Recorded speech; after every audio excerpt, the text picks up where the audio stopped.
Good afternoon, everyone. I will keep my interruptions to a minimum and start by saying I hope you continue to enjoy your lunch. We've got a couple folks still in line who will find seats in just a few moments, but I do want to start our program. And I'm going to start with a welcome and a thank you to a very special guest that has place of prominence. I can look her right in the eye, although I'm going to get myself in trouble here. So apologies in advance. I do want to recognize our interim provost and executive vice president, Lisa Youngblade.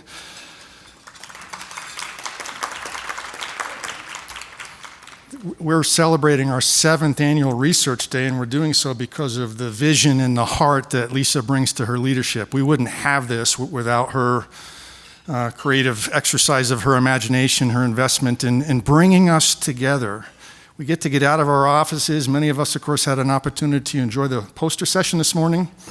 See what's going on in other departments, what other students are doing, what other faculty members are doing, and there's a vitality in that poster session. It's really hard to replicate. I was just talking a few minutes ago to Brett Fling, who's the chair of health and exercise science, and he said he's never had so much fun judging posters. And I want to point out, that's because of a really creative app that Derek Stiegelman put together. It's an AI-dependent app that links investigators to posters that we just know they're going to have fun judging. And so where's Derek? I know he's probably hiding in here. And for those of you who think that I might be stretching the truth a little bit on that AI-dependent app, I'll just, leave that one to your imagination. But the point is, we can't pull this program off without a tremendous amount of hard work. And Derek is among a large team of folks that have been involved in planning this. And so I'm going to ask, if you were on the Research Day Planning Committee in any way, shape, or form, if you served and set up to get through the day today, I'm going to ask you to just stand for a moment so that we can recognize and thank you. And that probably means everybody that is involved with that just headed for the back doors. But please, Montfred, thank you. Tracy, thank you. Special thanks to Lee Nagel again, who really is the glue for our college, holds so many things together, our comms team. And again, Derek's hard work is really making our ability to get through this day so much smoother. So a special thanks to Derek as well. I should probably introduce myself. My name's Matt Hickey, and I have the privilege of serving as interim dean in the college. I'm going to look forward to handing off the Associate Dean moderating role for our lightning talks in a few moments, but I have the pleasure of doing a couple things before we get to our keynote address. And the first one is to invite you to turn your attentions to the screen. Whenever we gather, we have an opportunity to spend a few moments reflecting on the richness and the responsibility that attends our land-grant heritage. And so if you'll join me in turning your attention to the screen for just a few moments, we'll share our land acknowledgement video.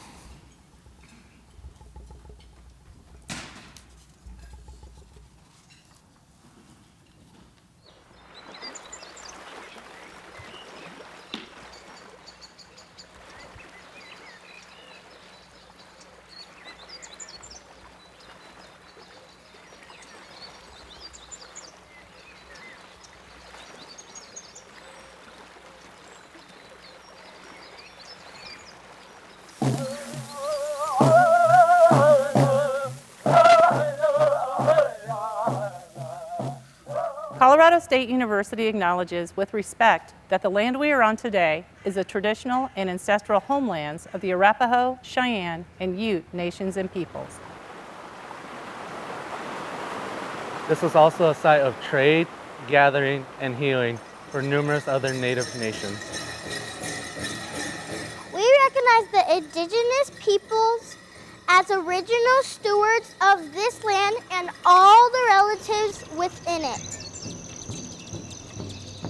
As these words of acknowledgement are spoken and heard, the ties nations have to their traditional homelands are renewed and reaffirmed. CSU is a land-grant institution, and we accept that our mission must encompass access to education and inclusion. And significantly, that our founding came at a dire cost to Native nations and peoples whose land this university was built upon. This acknowledgement is the education and inclusion we must practice in recognizing our institutional history, responsibility, and commitment.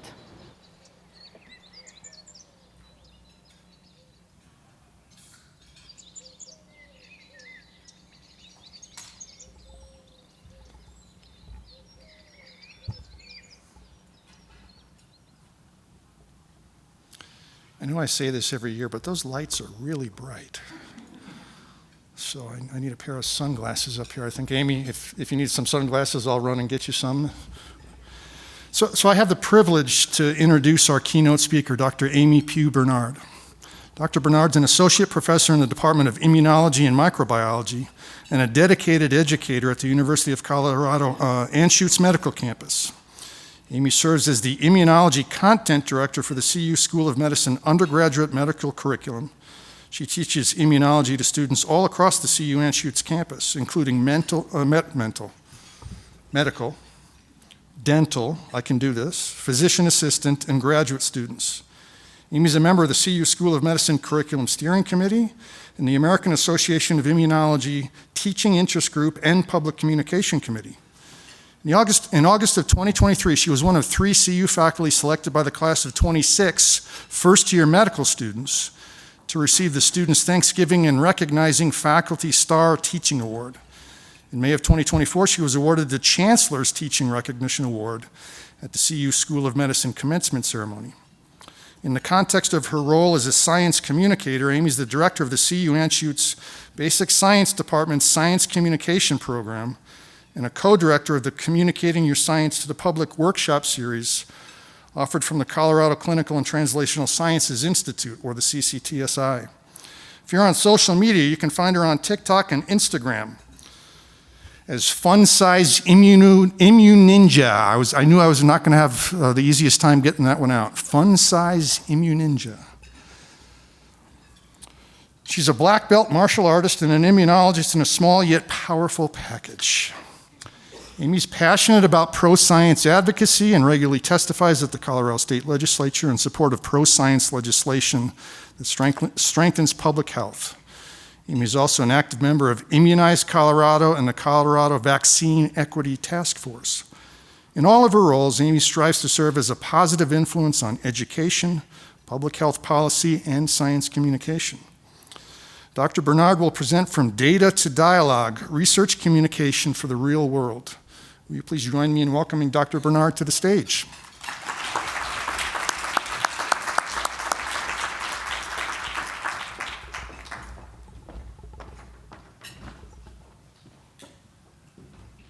All right. Thank you for having me.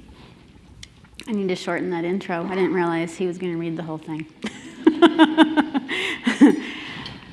So thanks for having me. I am located at CU Anschutz, and I teach there full-time.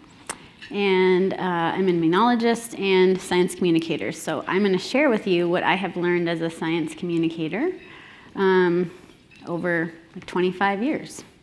So we'll get started. And yes, that light is kind of blinding for whoever who's back there. And I'm happy to share these slides with anyone who would be interested later on, so happy to do that. All right, so here's the title, Science Research Communication for the Real World. So why was I selected for this? I'm an immunologist and a medical educator, but I have become a science communicator over the last probably 25 years or so, just because I communicate science to the public in many different ways. So what you're looking at here is just kind of a smattering of things that I will do, like op-eds, blogs, podcasts. I'm pretty active on social media. It is Fun Size Immuninja, that top left.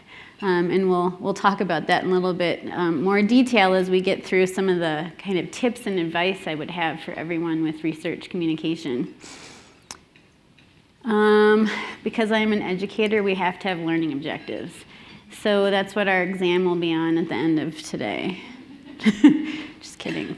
So we'll go through all these learning objectives. So we'll talk about strategic value of research communication, a couple of evidence-based tips for how to go about it, and then I'm going to hopefully give you some inspiration on how to guide an action plan of your own. Now, not everything will be for every person, but hopefully there's some takeaways where maybe you'll start to communicate your research and your science in a couple of ways beyond the traditional mechanisms that you're actually taught in grad school and med school. All right, we'll go with the first one here. So you may have noticed this, but we have entered a new world. Most people are connected to their phones. People use their phones all the time. We're using our phones for just about everything, beyond communication with family and friends and things like that. But a lot of people will use their phones and social media and platforms like that to get, I'm putting this in quotes, news. It's over half of people under the age of 30 get their news. It's a Pew Research study. Over half, it's like 55%, get their news from social media. That's where they go.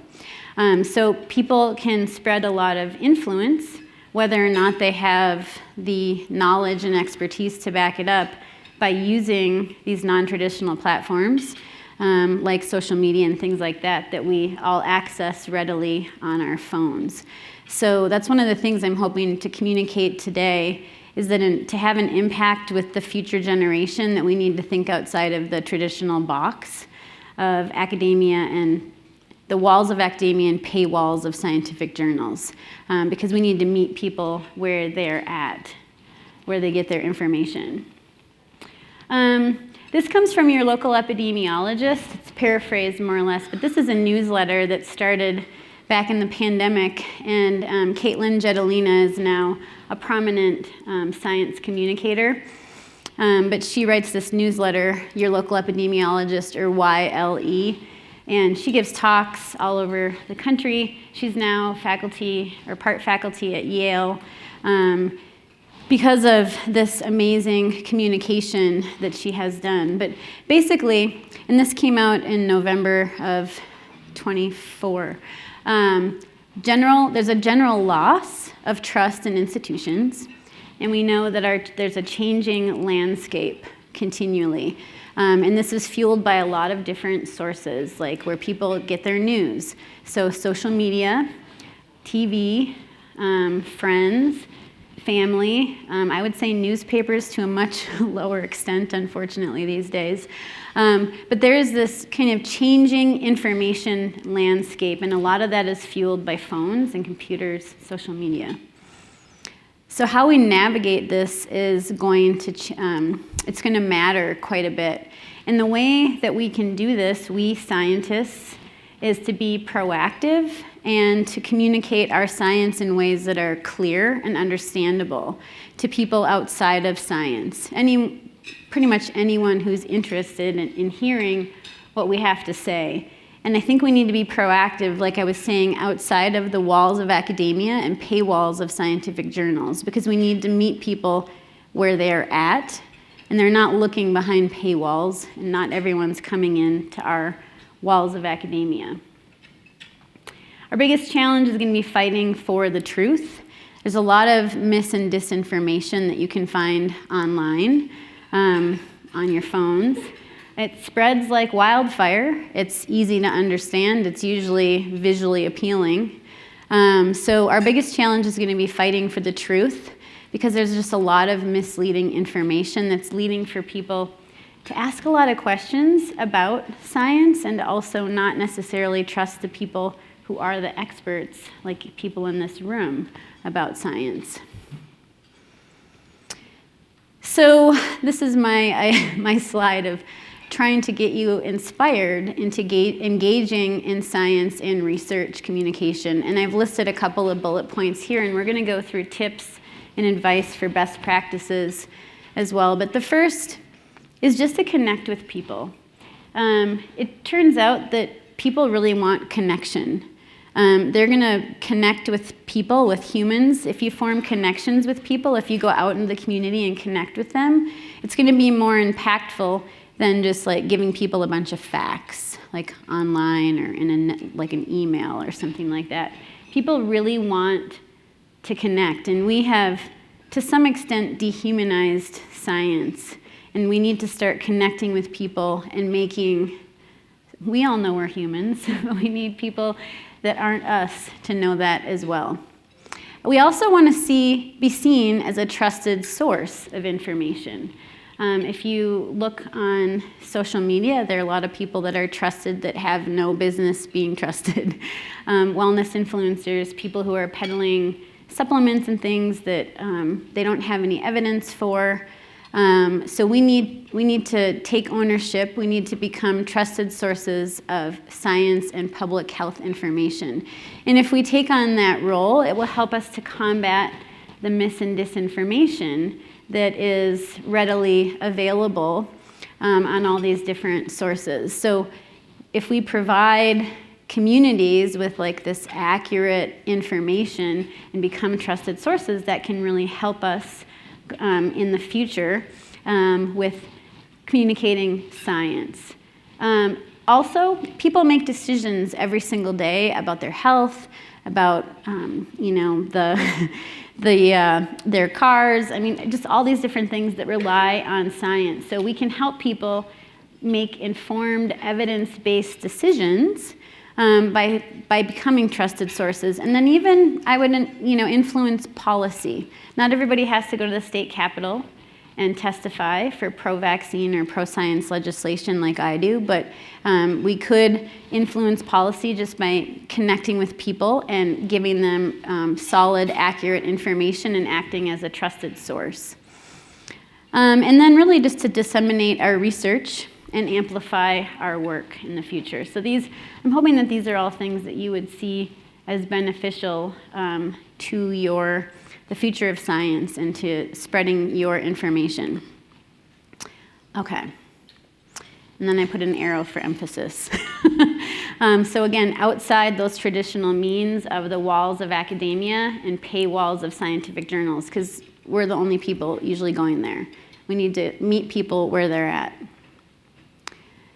So let's talk about some evidence-based tips for effective research and science communication.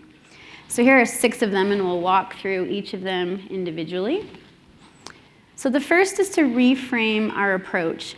In graduate school, medical school, we are trained in a very specific way how to communicate our science.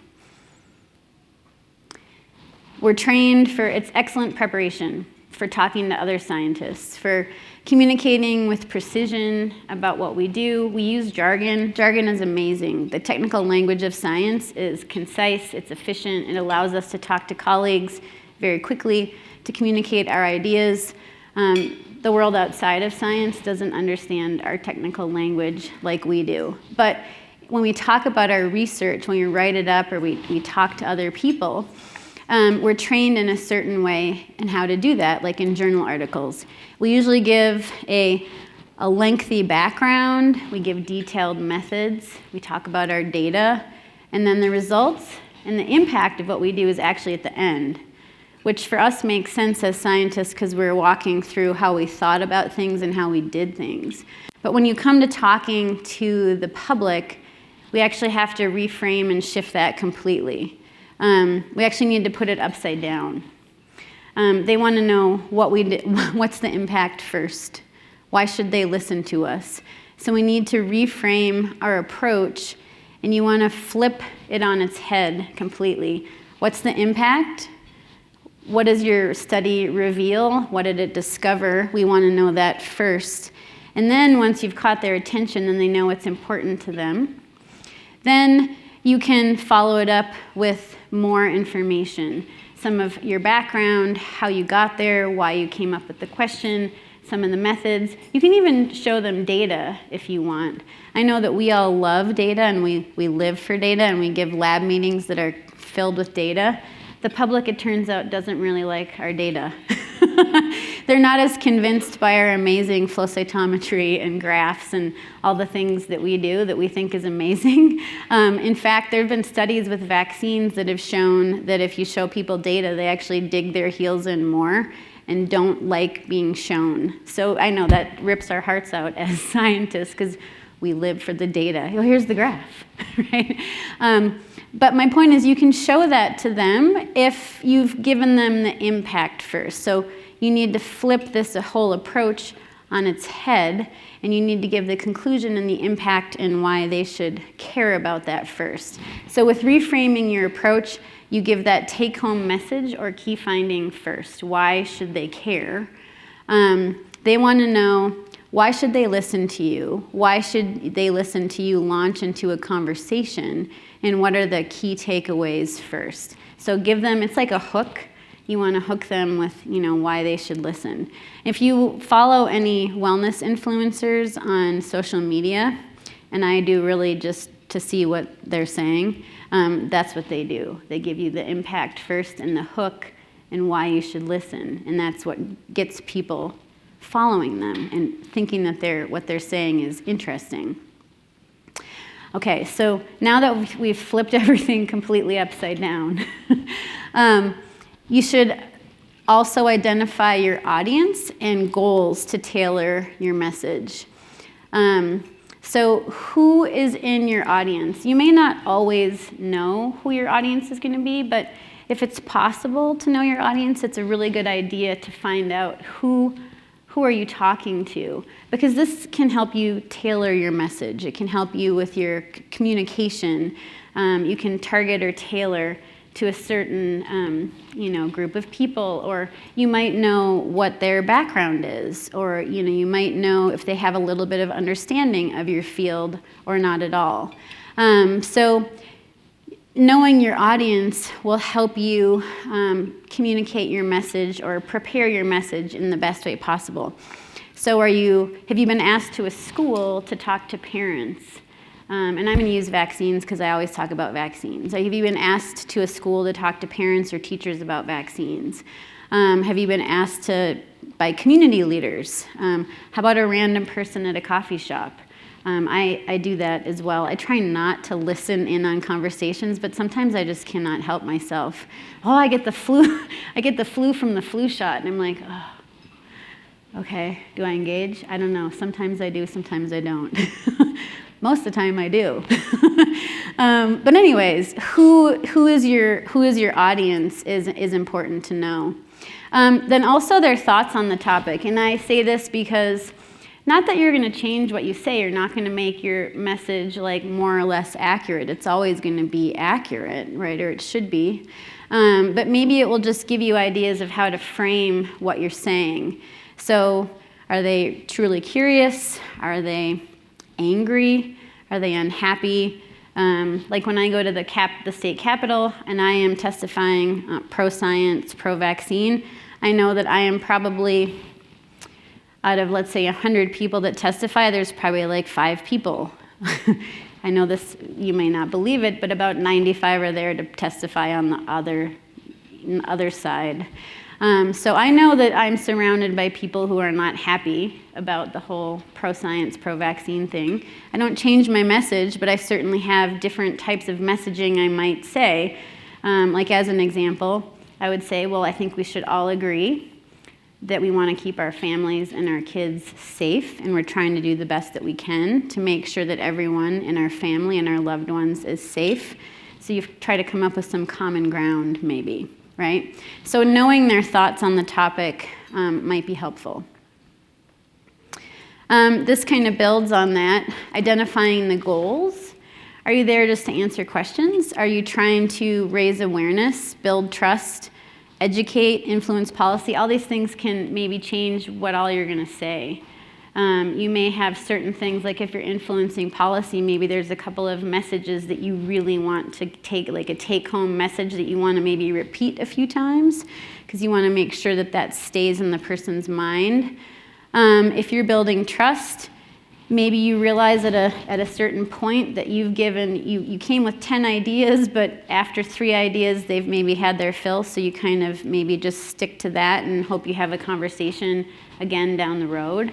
So these are all things that could help, build your conversation and communication.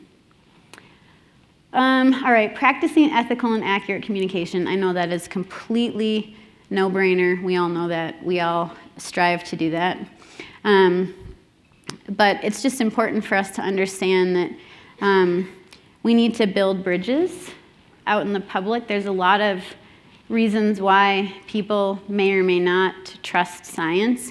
We have a lot of bridges to build. There's a lot of reasons for people to not particularly trust science. It's going to vary depending on the person. So there's a lot of barriers between science and the community. Some of them are like historical mistrust, which is valid in a lot of cases. Perceived conflicts of interest, that will be variable. Lack of transparency, like the paywalls. A lot of times people will say that scientists are hiding information or there's things they don't want you to know.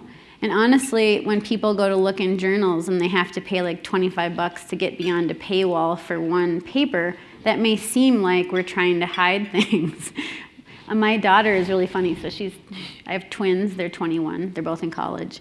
And my daughter was saying the other day, she's like, Mom, one of my friends was like, oh, I follow this wellness influencer. And she was telling me that scientists don't want you to know. And she said, I told my friend right then, she's like, have you ever talked to my mom? She will not shut up about her science. There is nothing that she wouldn't tell you about her science. Like, scientists want you to know all the things, and they will you will be bored and walk out of the room before the scientist would stop talking about their science. And I'm like, yes. So she's on our side. One, yay. And then the complex language of science too. I think our jargon can sometimes throw people off. Like, as an immunologist, I use a lot of terms that I have been trained to use, that when I use them out in the general public with someone who's not a scientist or an immunologist even, they're not going to understand what all of those words mean, and it may seem like I'm trying to hide things by using my jargon. I'm doing it because I've been trained that way, and it's concise, it's efficient. But in order to talk to people about immunology in ways that they understand, I need to unpack all that jargon and actually just not even use it, right? So there's just a lot of different things we need to keep in mind, that we need to build bridges to science between us and the community, and there's a lot of work that we need to do. And the other thing too is that we don't have science communication training in actual grad school or med school. So that's like a whole nother issue. We're trained for years to build on the jargon, build on all of our technical expertise, to publish in journals, to speak at conferences, but we're not actually trained to unpack and to simplify our language. So that's another issue that I'm actually trying to get changed at CU Anschutz. I just started it's an elective science communication course for graduate students, but I had 9 people take it for the first time, so that was exciting. But either way, we're not trained that way, so it's just be cognizant of the way that you speak about things when you're answering questions of people who aren't scientists, because that will help to build a bridge to science if we recognize that our language does not translate necessarily. And then here for a fun fact, LinkedIn took immunology as a second language. So I am technically bilingual on LinkedIn. I'm sure it would take other ologies as well. Okay. So from the National Academies, you can find there are a lot of different resources. So I pulled from here so that you could all, if you wanted to, go look at the National Academies. But they talk about ethical communication is responsible scientific conduct, which I'm sure we all completely agree with. And there are guidelines actually for research institutions that would emphasize things like, honesty, integrity, and accuracy, things like that. Also, humility and transparency about uncertainty. I know that we do that really, really well. Most scientists, the way that we speak about things is confusing to the rest of the world. We'll say something like, well, my data highly suggests, or my data demonstrates, which is totally the way we're supposed to talk about things. But wellness influencers say, if you take this pill, you will do this, this, and this. Or you will be cured of cancer and all autoimmune diseases. They're very confident about what they say, and they'll say it in ways that are very confident. I'm not suggesting we do that, because I think we need to keep our integrity. But we do need to start thinking about how when we talk about science and uncertainty, it's also important for us to say things like, we've done a lot of research on this, and to date, we have this information and we know this. We're still looking for new information and new data and new discoveries, and I might change my mind, or I might reroute what I'm thinking a little bit. But at this point in time, on what I have, I'm confident in what I have now. Again, it may change down the road with new data or new information, but I think us exerting a little bit more confidence sometimes to the public while keeping integrity and accuracy can be important to kind of building those bridges. Okay. So accuracy can also help preserve public trust.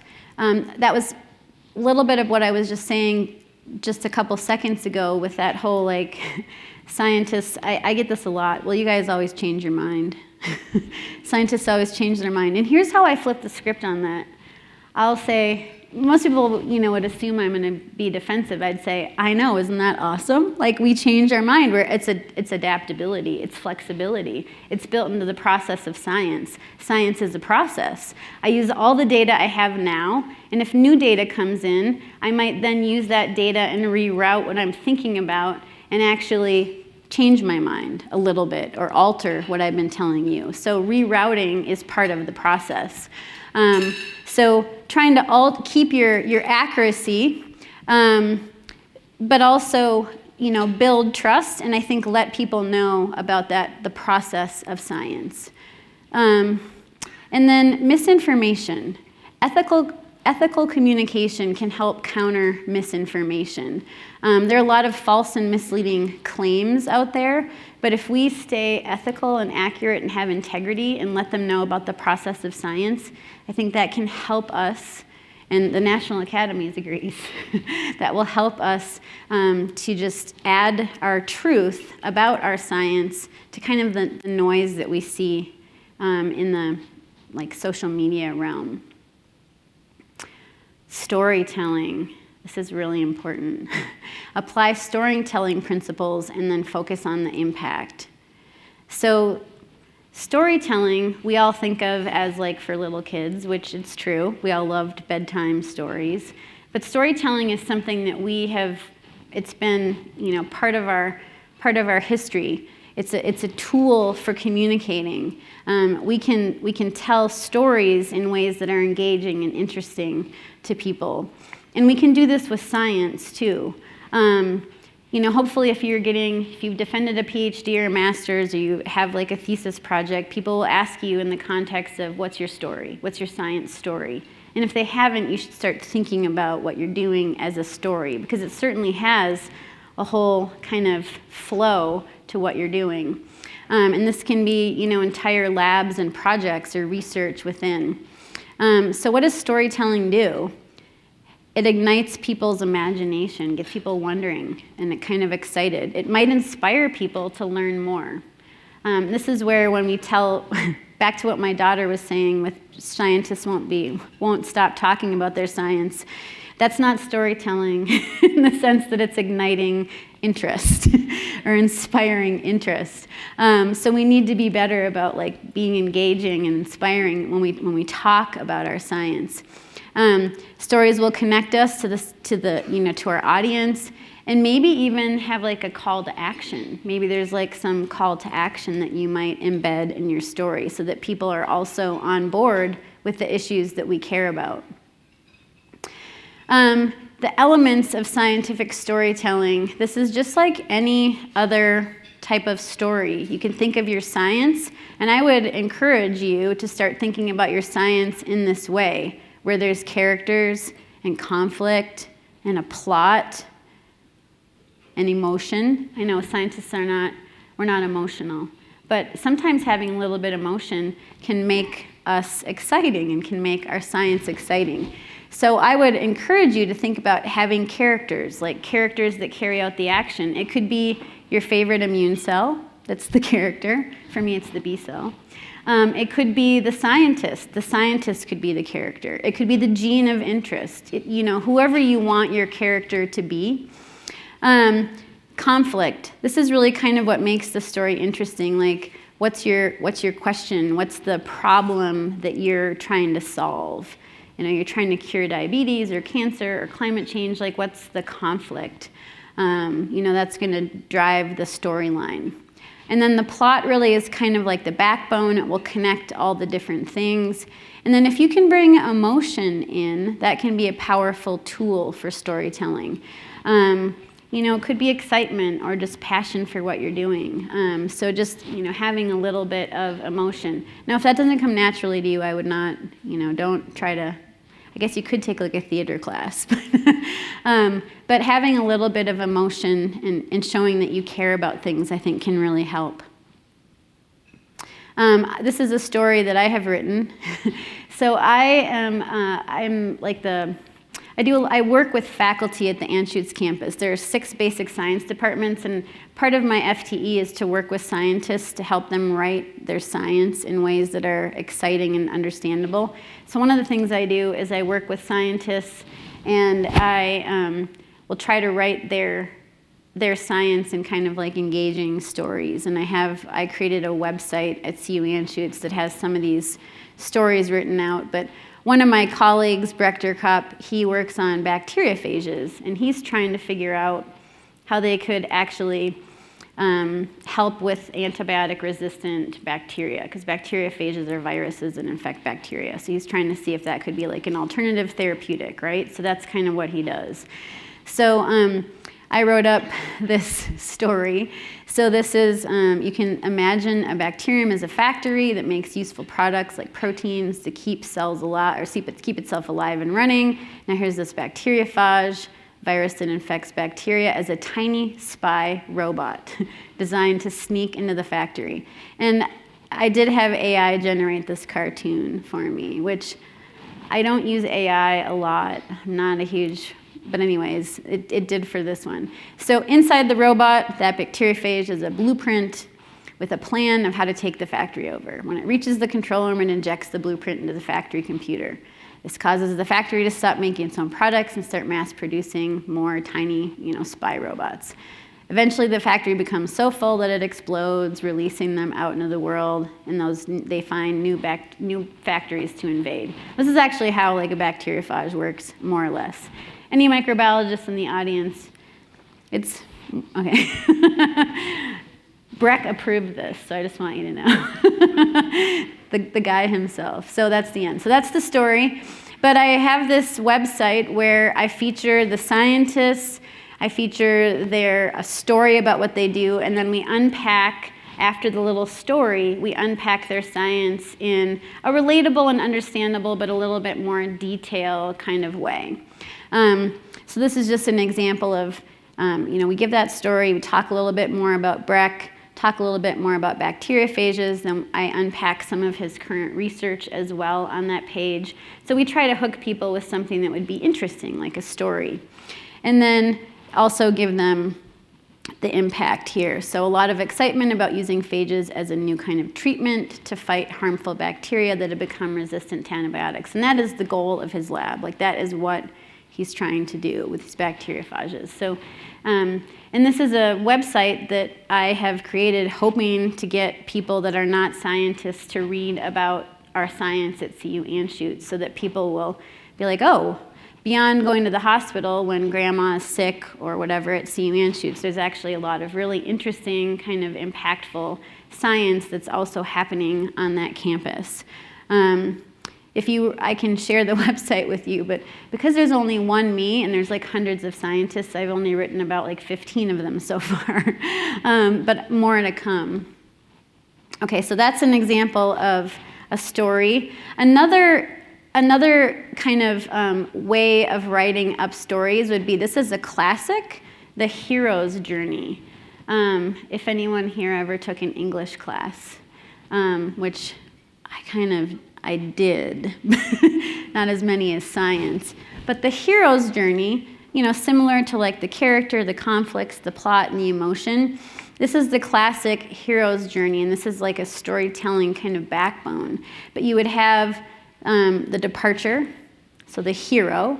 That could be the researcher. Again, it could be a cell or a gene or whatever you want whoever you want the hero to be. The initiation, again, that's kind of like the conflict. The hero faces trials and challenges, so like, what's the problem? Are there any setbacks? I mean, anyone who's done a master's or a PhD, we are the heroes of the journey, right? The researcher is the hero. There are definitely ups and downs throughout that whole journey that you could talk about, you know, the challenges that you face, the ways that you overcome them, and then the end, the return. The hero returns with new knowledge. So what did you find? What was the impact or the findings, right? So this is you could do the hero's journey for your story as well. This is an example of a colleague of mine, Wendy Meyer. She's communications and marketing directors at the CHHS Colorado Clinical and Translational Sciences Institute. And she will meet with scientists. She's not a scientist, but she meets with scientists, and she will learn more about their research, and then she will write their research up. And this is where she wrote about the hero's journey in the context of this MD PhD who studies atopic dermatitis or eczema. This was pitting good bacteria against bad. Now, I'm going to tell you, all my friends who are microbiologists, we don't like to talk about any bacteria really as being bad. They may have harmful effects, but we like to think of all bacteria as good. But for the purpose of the hero's journey, and for communicating with the public in ways that are understandable and that would connect with them, pitting good against bad can be useful. Just to give you some more storytelling tricks, there are so many resources that you can find online as an example. This comes from a group called Animate Your Science. This is a Pixar storytelling trick.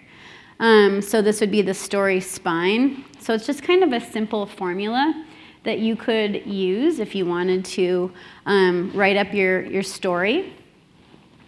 So this is the spine template, but all this is available for free on the internet. And then they give multiple examples. So they talk about once upon a time, then every day, one day, because of that, until finally. So you can fit your science, your research, your story into this type of spine. Now this would be obviously something very simple and basic, and you could expand on this if you wanted to, but this would be a really good way to get started if you hadn't ever tried this before. And again, I'm happy to share these slides with anybody if they would like them. Okay, another tip would be develop an elevator pitch. Is there anyone in the audience who has developed an elevator pitch? I see the people that have are like very nervous about it. I'm not going to make you say it. But it seems like a few. Who has not ever developed an elevator pitch? Okay, so I know all of you have arms. Who has not developed an elevator pitch ever? So everyone here has developed an elevator pitch, more or less. Okay. Well, that's going to be helpful. So I'll just go over this kind of quickly. So an elevator pitch, it sounds like most of you have, but just as a refresher, it's like you're in an elevator, and you have 1 minute, more or less, to talk to the person in the elevator with you. And this will explain the essence and significance of your research or your project. It should be clear, it should be engaging, it should highlight kind of the benefits or the impact of your work. And ideally it's within 1 minute, and you would really like for it to inspire further conversation, like maybe spark some interest, like have something kind of, that would engage people. You can have a variety of audiences, like a colleague, a future employer, maybe a donor, someone who might fund research. It could be a non-scientist, grandma, neighbor, whatever. In fact, I have elevator pitches kind of in my head for all different levels and types of individuals I might meet, just so that I have those kind of ready to go. I don't have to think through it every time. But it's a really powerful tool to have ready for any situation. I run workshops on elevator pitches at CU Anschutz, and this is an example of, it was the CHHS leadership, and this is one of the leaders that was in our elevator pitch group, and we asked them to describe what is the CCTSI and what impact does it make. One of the reasons why my colleague Wendy Meyer and I did this is because we know that there's a lot of people on the Anschutz campus that don't know what the CCTSI is or the impact that it has. So we felt like it would be really important for the leadership to have this kind of ready to go. So this is Matt DeCamp, and he was writing about how it's like an electrical grid that powers medical advances. That was kind of the summary of his elevator pitch, which we thought was quite good. And then from there, Wendy and her team made a visual of that whole grid, that electrical power grid. This is something that if you were to have an elevator pitch and you wanted to make yourself like a visual, this would work really well for like lab websites, like research websites. A lot of people, I think, kind of struggle putting things on websites in clear and understandable ways, and having like elevator pitches about your research and maybe some nice visuals that go along with it could be really helpful. But this was kind of a nice visual summary of that electrical grid behind health innovation for CCTSI. If you were to craft an elevator pitch, these are the things you'd want to know. Know your audience. So is your pitch towards like the non-scientist? Is it towards a donor? Is it towards a colleague? Someone who's asked you what you do? Who is your audience? And you will have different elevator pitches depending upon the audience. You will want to start with a strong hook, something that would really give them like the impact of what you do right away. You also want to keep it brief, clear and concise, stay on point, highlight your value, end with the purpose. Like if it's somebody who you want to hire you, I would be a great fit for your lab. And I just told you why. Now, I didn't think everybody would have an elevator pitch already ready to go. So this is something that I would recommend that you do. If you haven't done one or you need to make a new elevator pitch, I would create a 1-minute overview of your work for a colleague or a division head, someone who knows your lingo, someone who knows your jargon.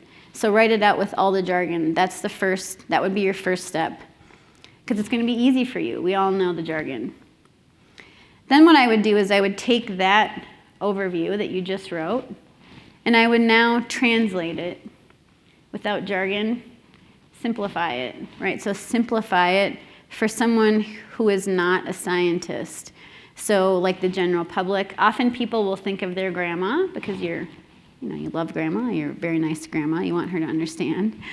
Could be grandpa too, but yeah, so I would recommend you start with that jargon-filled one and then translate it. You're gonna find that the translation may be longer because you have to unpack certain things that you didn't know that you had to unpack, or you didn't have to unpack with a colleague. I would also test these explanations on people around you that may not know exactly what you do, because you're going to want to get feedback. Getting feedback on what you do is really important. You might think it's great, you might think it's clear and concise and easy to understand, and you might find out that it's not. Don't take it personally, just know that you need to rework it. And then I would just have you compare those two. One thing that I will tell you, when people make the general public, it's a lot harder than they expected because we're trained in all the technical language and jargon, so it's really hard for us to unpack that because we've been trained to use the words. Like when I use the word antibody, everyone that I work with knows exactly what that is, but if I were to talk to someone who's not an immunologist, that takes multiple sentences of words, so it's a lot longer. So sometimes that's going to be a little bit longer, and then you might want to distill it down to the essence once you've kind of worked through that. So I would say make yourself an elevator pitch. And then this last one is going to be one of the more important ones that I tell you about, multiple communication channels. We need to think about non-traditional communication channels. This is really important. If we want to connect with the people that are younger than 30, like the future of science, we need to think outside the paywalls, right? Outside the paywalls of journals and the walls of academia.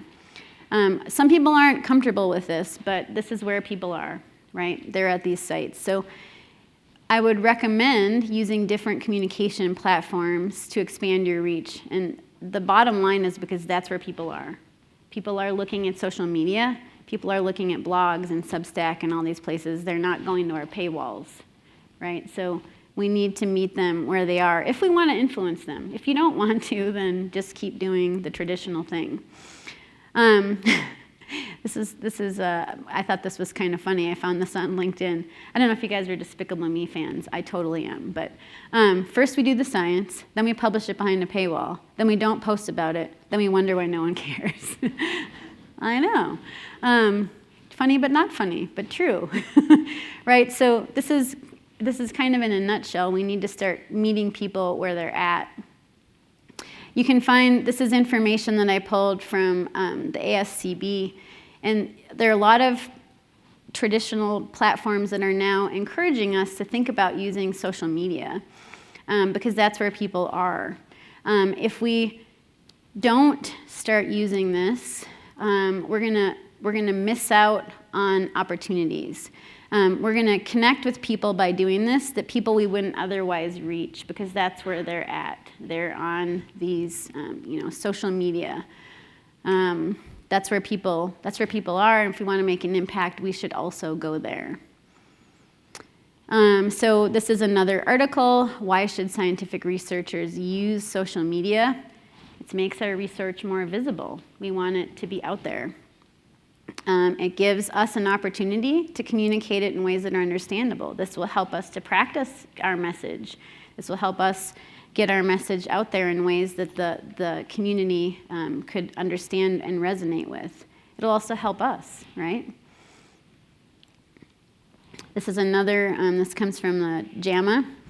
Not expanding beyond traditional approaches and engaging with the full complement of available digital strategies is a missed opportunity. So we're missing out on a lot of individuals, a lot of impact if we don't start using these. I'm now going to show you a couple of things that I do, just because that's how I've expanded my reach as a science communicator. I've boxed the unbiased science up in the top left there. Unbiased Science is this really big kind of group platform.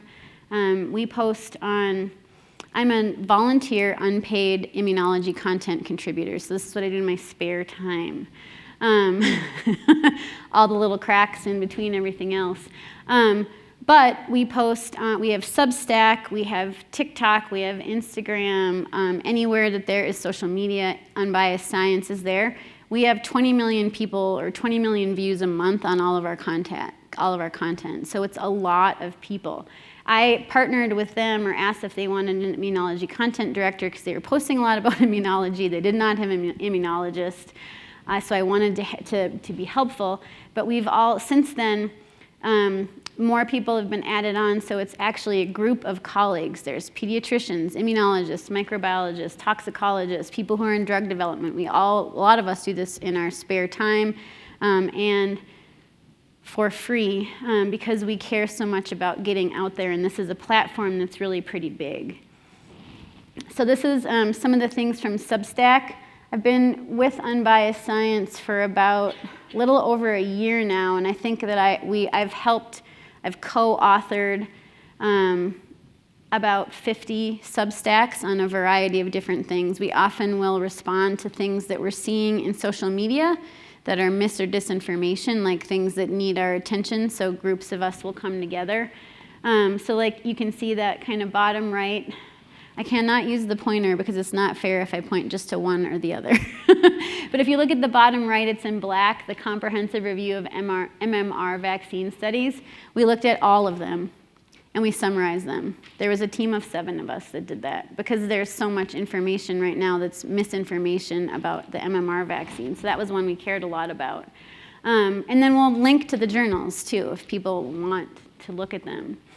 So this is an example. So Substack is really just a blog site. It's not peer-reviewed. So the beauty is that, the beauty of Substack is that anyone can make one. Okay, the detriment of Substack is that anyone can make one. Okay, so you're going to find that there's going to be misinformation there as well. But our site is of experts coming together. This is our Instagram. And I just put on the right, Jess Steyer is the head of this. Right now we have about 355,000 people that follow it. We post just about every day. These are posts that I've either led or co-authored. And like you can see, I put the number of looks for each one. Like this rheumatoid arthritis just came out early February. At that point in time, it had 25,000 views. It's definitely had more since then. So this is a lot of people are looking at this information. Does it mean it's all the people that need to get the information?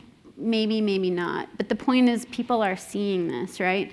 That I'm just a vax, that's just like the Schoolhouse Rock, I'm just a Bill, but it's how a vaccine goes through phases of clinical development.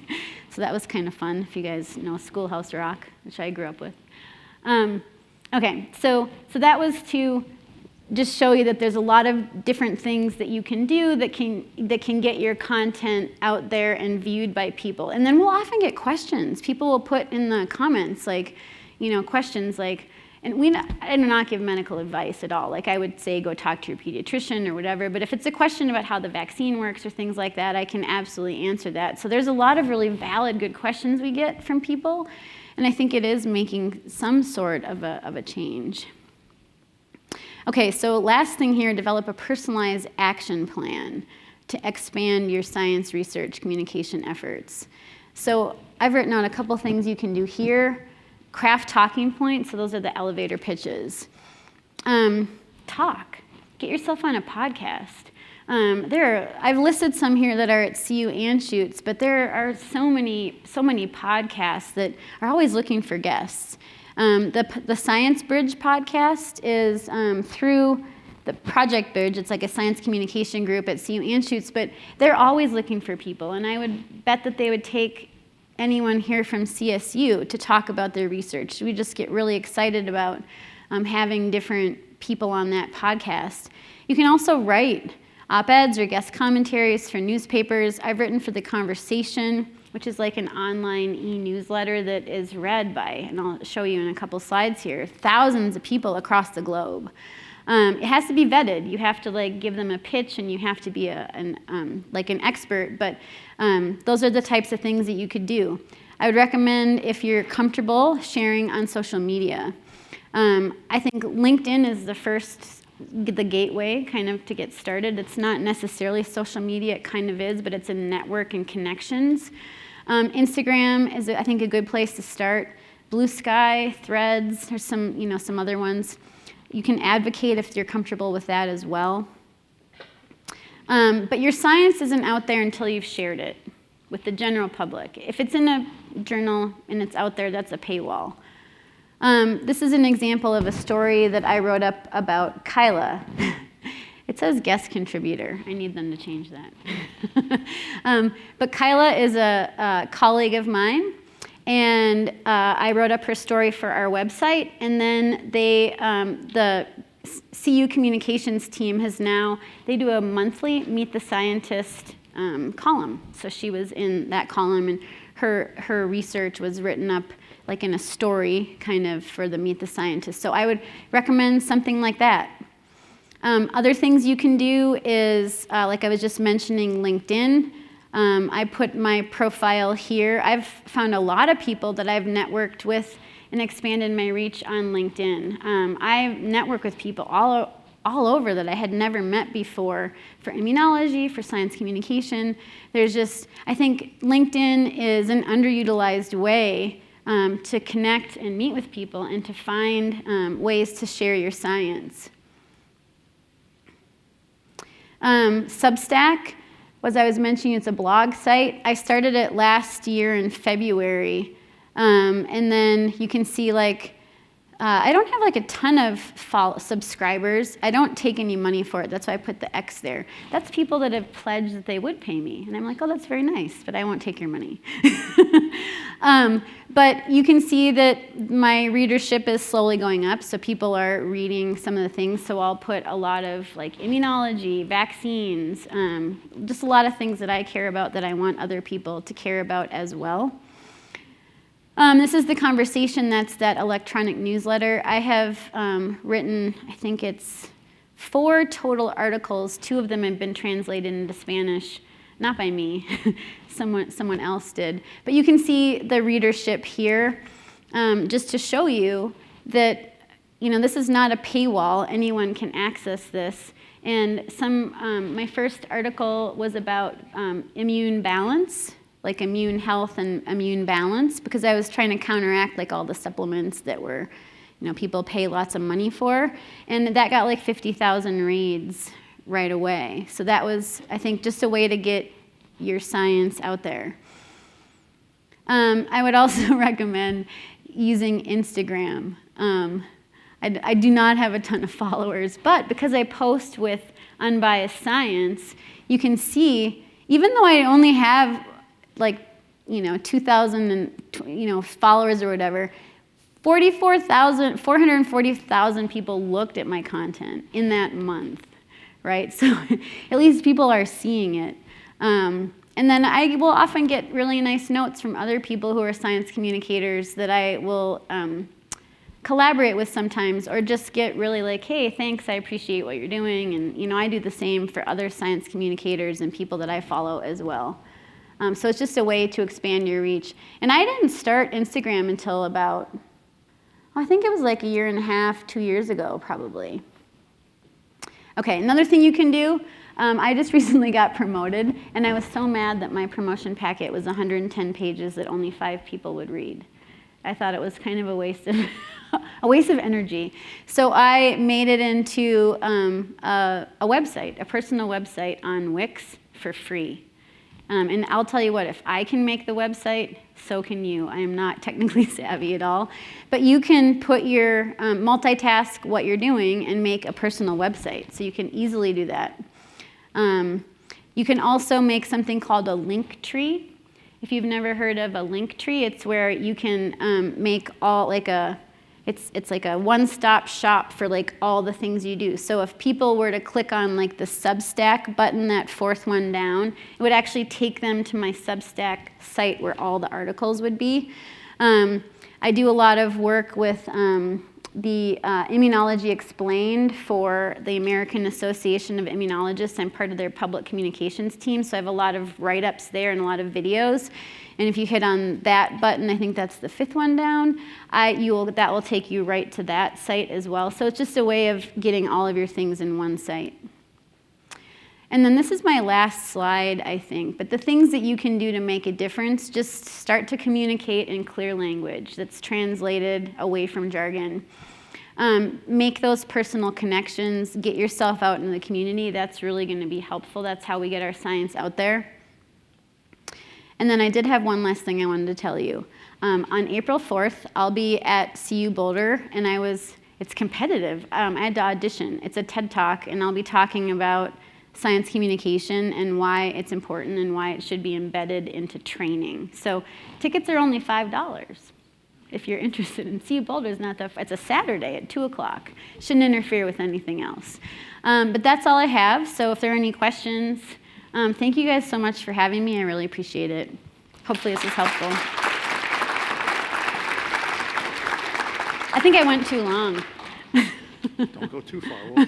Okay. So we've got a couple of wireless mics. I'm going to get those out into the audience, and we'll have an opportunity for a few minutes of questions and answers. Should I stay here? Please. Okay. Yes. Hi. I'm taking over here. Oh, okay, great. Okay. Oh, stay. Oh, okay. Sorry. Thank you so much, Dr. Bernard, Yeah. for an enlightening and inspiring talk. Thanks.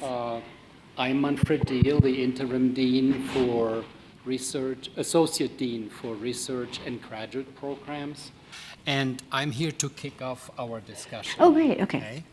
Now, I was sitting there and thinking, I really sort of discovered how important it is to translate my research relatively late in my career when I was serving on a committee that met regularly in Washington, D.C. for the American Psychological Association. Okay. And in that capacity, I really got introduced to advocacy, for example.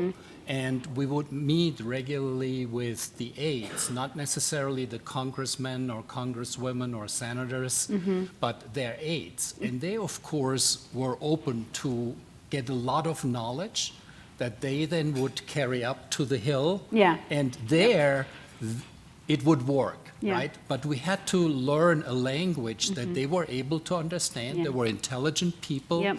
and really make the importance and the relevance very clear. Yeah.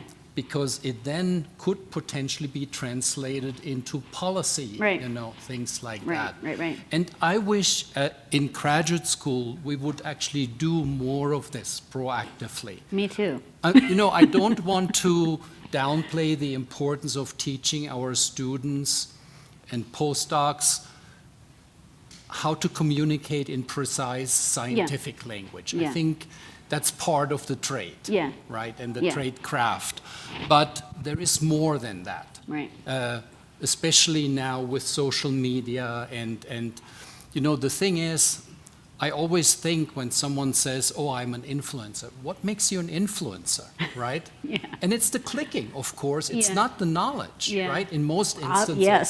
In most instances. Yeah. So anyway, Yeah. so I think your talk was definitely very enlightening and also drove home a message for me as associate research dean to really look for places where we can do a better job. Yeah. So thank you Awesome. very Yeah, much. thank you. Yeah.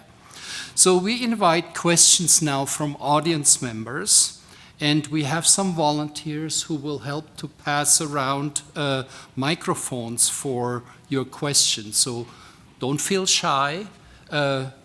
Yeah. There's one right there. Hi, my name is Jerry. And I'll let you stay. Is the mic on? I think my mic's on here. Yeah. Yeah, I think so. How do you think you would engage a person like our Secretary Kennedy, who doesn't believe in vaccines, Yeah. on the value of vaccines? Yeah. Well, I think, first of all, I would love to.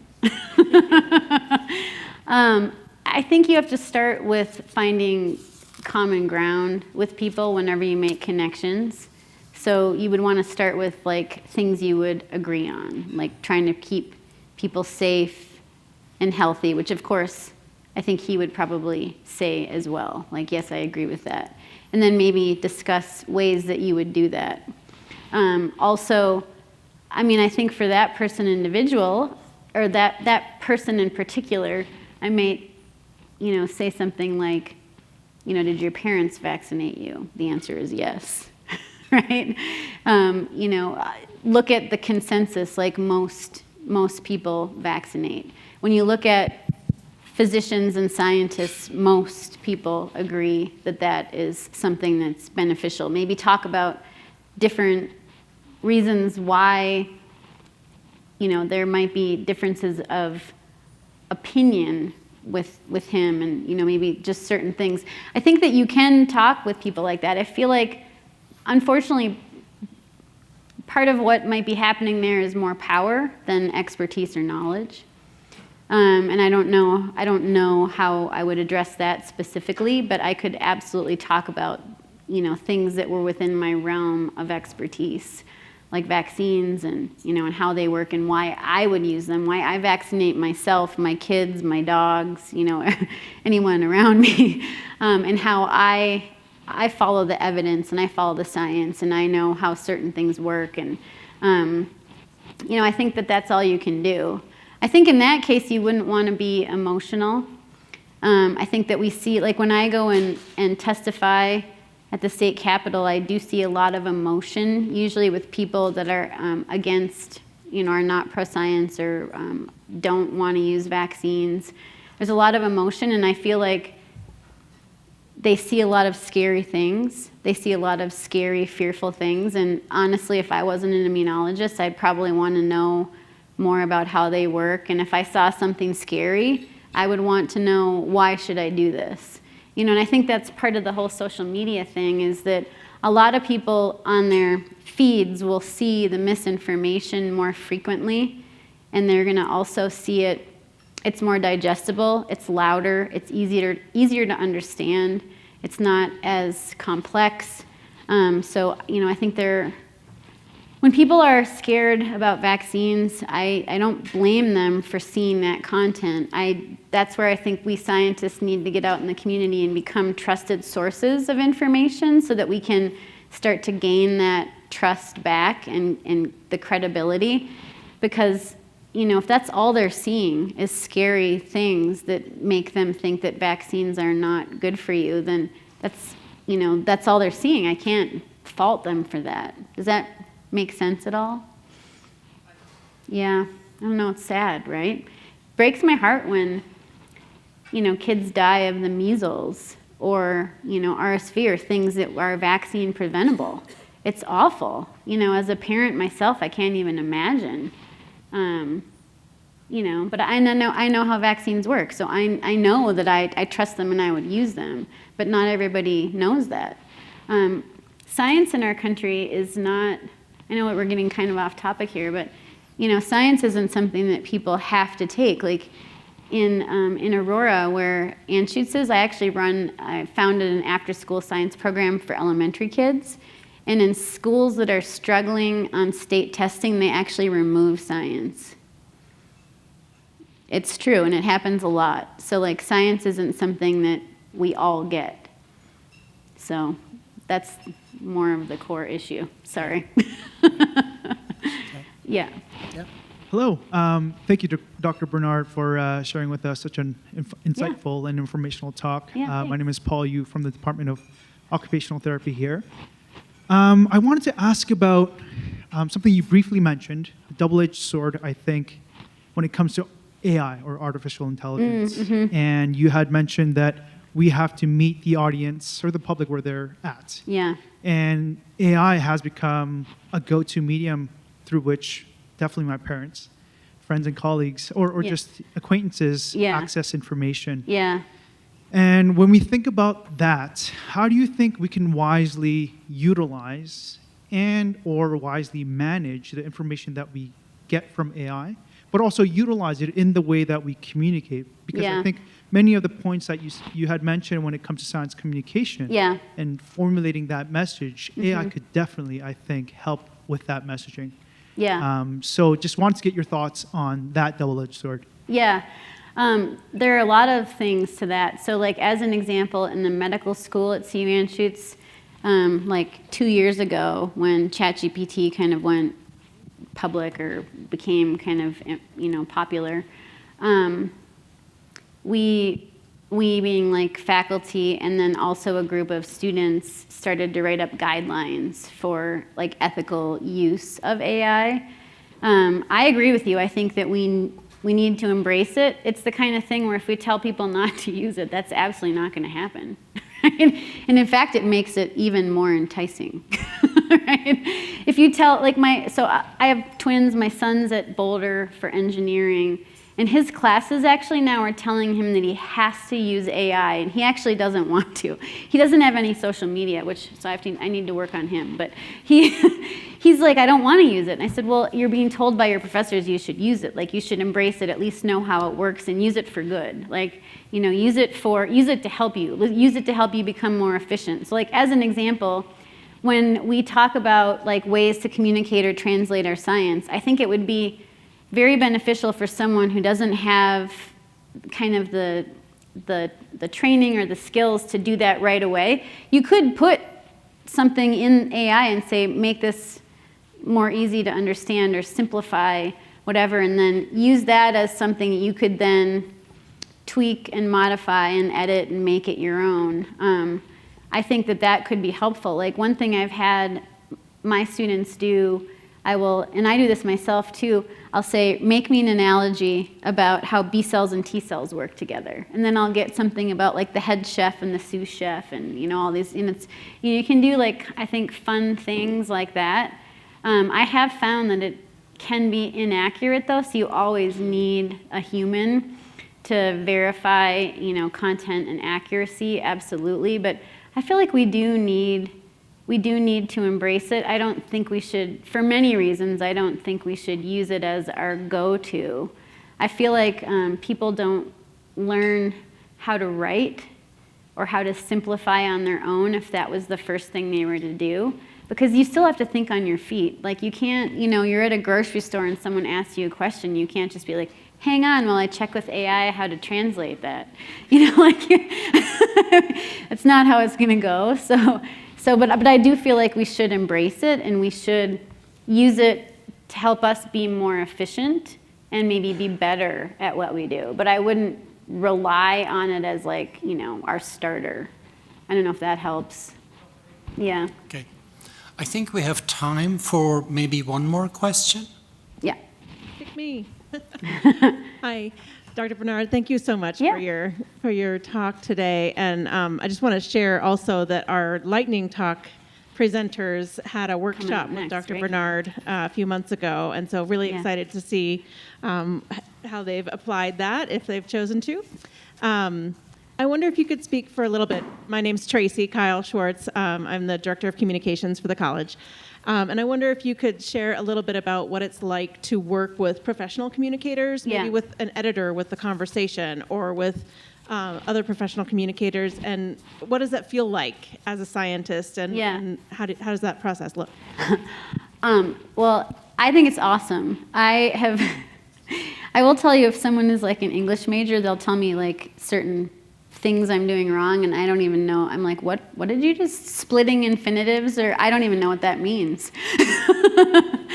Certain like English.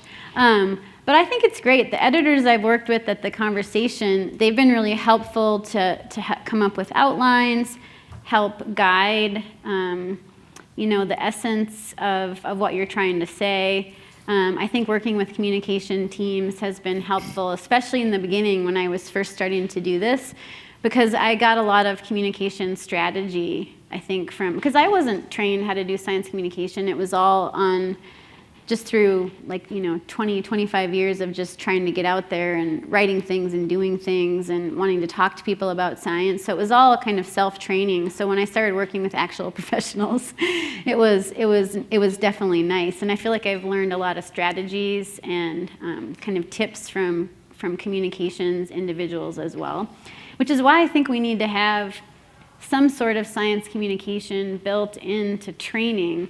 Because like I said, we spend so much time, rightfully so, learning all the technical language and the methods and data collection and data analysis, but we don't ever think backwards to what it was like before we were there ourselves. Like, I need to think about what it would be like to talk to me back when I was 15 or something, before I was an immunologist, and talk to that person about what I do. That's, I think, important.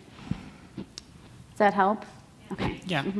Well, thank you so much, Dr. Bernard, for spending time with us today and for your inspiring presentation. Let's give Dr. Bernard another round of applause. Thank you. Awesome. So it's my privilege now to take over for the rest of the afternoon. For our college and health and human sciences researchers in the room who are interested in finding ways to tell your stories to broader audiences, we have a communications team in the Dean's office that is here to help you. And so don't feel shy to approach the colleagues on the communications team.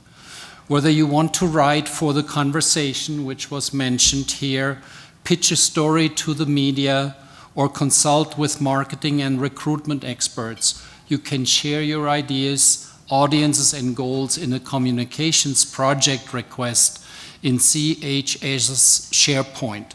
Scan the QR code on the screen to get started. I also would like to acknowledge the generous support for today's keynote. Funding for Dr. Bernard's keynote address was provided by the Mary Scott Lecture Series in the College of Health and Human Sciences. In addition to providing this keynote, Dr. Bernard hosted a workshop for our lightning talk presenters, and that's the next portion of the program. After maybe just a 5-minute break now, we will have a chance to hear and see some of their principles in actions, on her principles in action. May we each find new audiences for our research and creativity through her inspiring lessons shared here today. I'd also like this opportunity to thank the college's Research Day Committee, and if anyone from the committee is still in the room, I think I saw a few people. Thank you for all the work that you have done since basically fall semester to get this day prepared and to make everything run smoothly. We will recognize them also individually after at the awards reception. Thank you so much for attending today and for your thoughtful questions. After a short break, we will begin our lightning talks, as I said, at about 1:25. Okay? Thank you so much.